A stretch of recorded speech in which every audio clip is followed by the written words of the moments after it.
சில பேர் சொல்லுவாங்க, பாஸ்டர் இவங்க ஏதோ எனக்கு வச்சுட்டாங்க பாஸ்டர், அவங்க என்ன எனக்கு செஞ்சுட்டாங்க பாஸ்டர், அவங்க முகத்தில் என்ன சபிச்சுட்டாங்க பாஸ்டர், எனக்கு விரோதமாக நிறைய தீமை செஞ்சுட்டே இருக்காங்க பாஸ்டர், பிணைச்சிக்கிட்டே இருக்காங்க பாஸ்டர், எப்பொழுதுமே தீமை யோசிச்சுட்டே இருக்காங்க. அவங்க என்னன்னா யோசிச்சுட்டு போடுங்க, அவன் என்னன்னா செஞ்சுட்டு போடும். தீமையே அவன் பிணைச்சு தீமைன்னே அவன் நினைச்சு செஞ்சாலும் கர்த்தர் முடிவை எப்படி மாற்றிடுவாரு? விசுவாசிக்கிறவங்க நல்ல ஒரு அழிவை சொல்லுங்க பார்ப்போம். அல்லேலூயா. ஆகவே நான் எக்காலத்திலும் கர்த்தரை ஸ்தோத்திரிப்பேன்.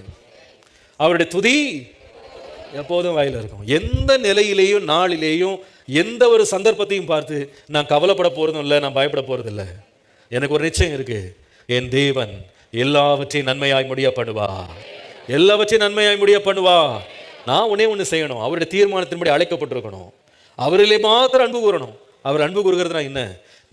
ஒருவன் தேவனில் அன்பு கூறுகிறவனா இருப்பான், ஆனால் அவருடைய கற்பனைகளின்படி செய்வான். நாம் கர்த்தருக்கு கீழ்ப்படிந்து நடப்போமானா நமக்கு விரோதமாக முட்கள் எழுப்பப்பட்டாலும் அந்த முட்களையும் தேவன் நன்மையாக மாற்றுவார்.